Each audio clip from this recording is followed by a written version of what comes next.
नमस्कार दोस्तों, आज के इस वीडियो में आपका पुनः स्वागत है। आज हम लाभ हानि से संबंधित एडवांस क्वेश्चन हल करेंगे।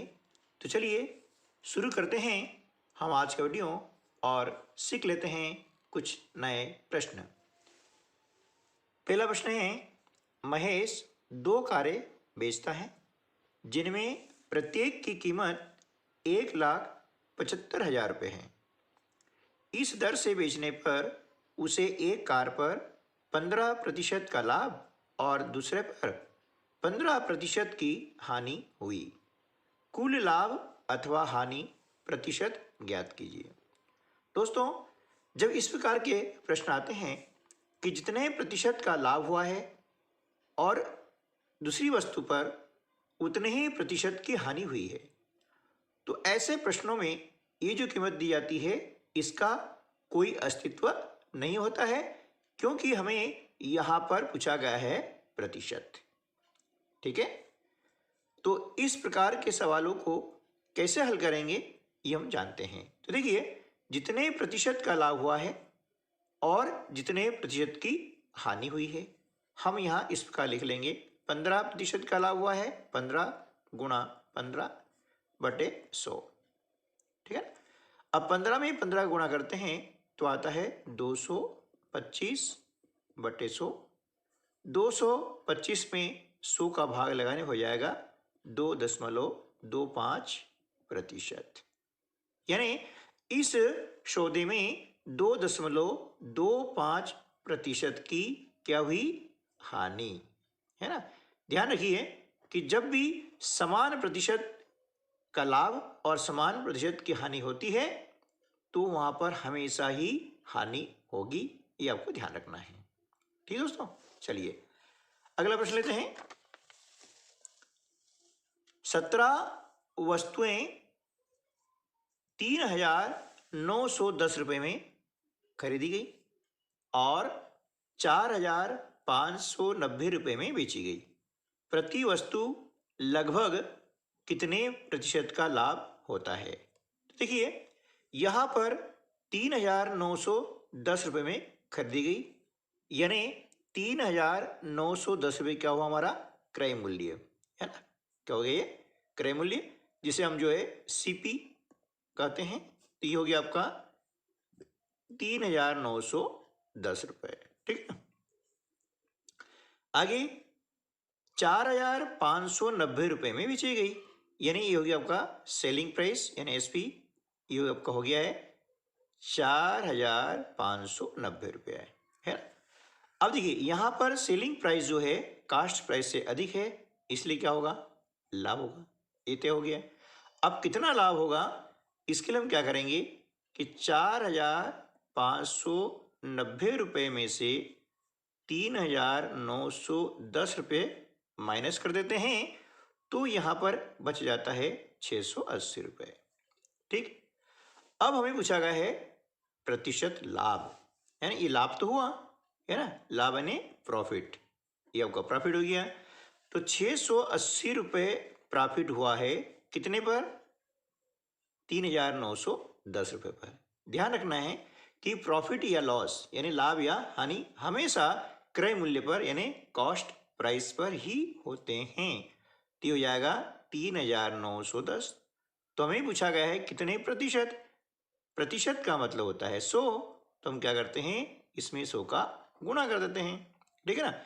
अब ये शून्य से हमने ये शून्य जो है कैंसिल कर दी। अब इसे हम क्या करते हैं, 17 से डिवाइड करते हैं, तो 17 दूनी 34 और 17 तिया 51, 17 चौके 68 और ये शून्य। अब कोई संख्या डिवाइड नहीं हो रही है तो हम क्या करेंगे, जो अंश बचा हुआ है इनका मल्टीप्लाई कर देते हैं इस प्रकार से। तो ये हो जाएगा आपका 400/23। जब 400 को हम 23 से डिवाइड करते हैं तो ये आपका भागफल आ जाएगा 17.39%, और ये आपका क्या होगा? लाभ। ये आपका आंसर आ जाएगा। ठीक दोस्तों, चलिए नेक्स्ट क्वेश्चन लेते हैं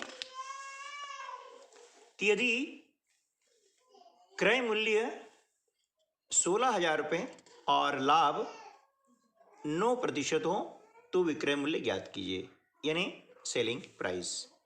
क्रय मूल्य आपको दिया गया है 16,000 रुपया, यानी सीपी क्या हो गया आपका, ये हो गया 16,000 रुपया, ठीक है ना। और लाभ प्रतिशत हमको दिया गया है कितना, 9%, ठीक है ना। तो हम क्या करेंगे, सबसे पहले जो है क्रय मूल्य का 9% निकाल लेंगे, यानी 16,000 का हम निकालते हैं 9%, यानी 9/100। इस प्रकार से ये शून्य से हमने ये शून्य कैंसिल कर दिया। आप बचा कितना, 160 गुणा 9। 160 में 9 का यदि गुणा करते हैं तो ये हो जाता है 16 में 144, यानी 1,440 रुपया हो गया। ये क्या हो गया आपका, लाभ हो गया। अब हमें क्या ज्ञात करना है, विक्रय मूल्य। अब विक्रय मूल्य ने सेलिंग प्राइस, जब कास्ट प्राइस में हम प्रॉफिट जोड़ देंगे तो निकल के आ जाएगी सेलिंग प्राइस। कास्ट प्राइस हमारी कितनी है, 16,000 रुपया है ना। उसमें जो है हम प्रॉफिट जोड़ देंगे 1,440 रुपया, और दोनों क्या करेंगे, प्लस कर देंगे, तो ये हमारा उत्तर हो जाएगा 17,440 रुपया, और ये आपका हो जाएगा विक्रय मूल्य, यानी सेलिंग प्राइस, जो कि आपका ये आंसर हो जाएगा। ठीक दोस्तों, 17,440। चलिए अगला प्रश्न कर लेते हैं। अगला प्रश्न है कि 12 वस्तुओं का लागत मूल्य है ना 8 वस्तुओं के विक्रय मूल्य के बराबर है। लागत मूल्य यानी कॉस्ट प्राइस सीपी और 8 वस्तुओं के विक्रय मूल्य यानी सेलिंग प्राइस के बराबर हैं, तो लाभ या हानि का प्रतिशत ज्ञात कीजिए। अब लाभ हुआ या हानि हुई है। तो देखिए इस प्रकार के जब प्रश्न हल करते हैं तो बहुत ही सिंपल है, लेकिन हम थोड़ा सा बेसिक जान लेंगे तो आपको दिक्कत नहीं आएगी, ठीक है ना। तो हम क्या करते हैं कि देखिए, अब आपको एक वस्तु का जो लागत मूल्य है, हमने मान लिया है कि एक जो वस्तु है उसका लागत मूल्य यानी सीपी हमने 1 रुपया मान लिया है, ठीक है। तो हमारे पास में 12 वस्तु हैं, तो 12 वस्तुओं का सीपी कितना हो जाएगा, 12 रुपये हो जाएगा, ठीक है, क्लियर हो गया। अब क्या बोला गया है कि इनका जो लागत मूल्य है वह 8 वस्तुओं के विक्रय मूल्य के बराबर है ना।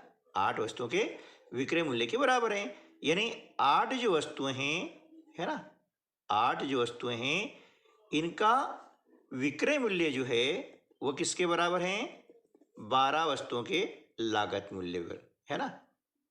12 वस्तुओं के लागत मूल्य के बराबर है, लागत मूल्य यानी सीपी, ठीक है ना।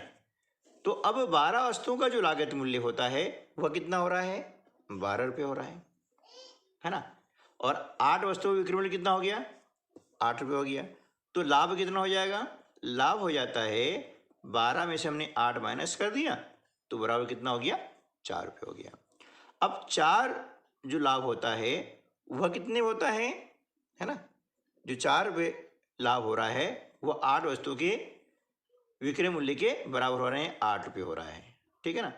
तो 100 पे कितना हो जाएगा, तो 4 एकम 4, 4 दूनी 8, 2 से हमने 50 को डिवाइड किया तो हो गया बराबर 50, यानी ये हो जाएगा 50% लाभ होगा। क्या होगा, लाभ, ठीक है ना।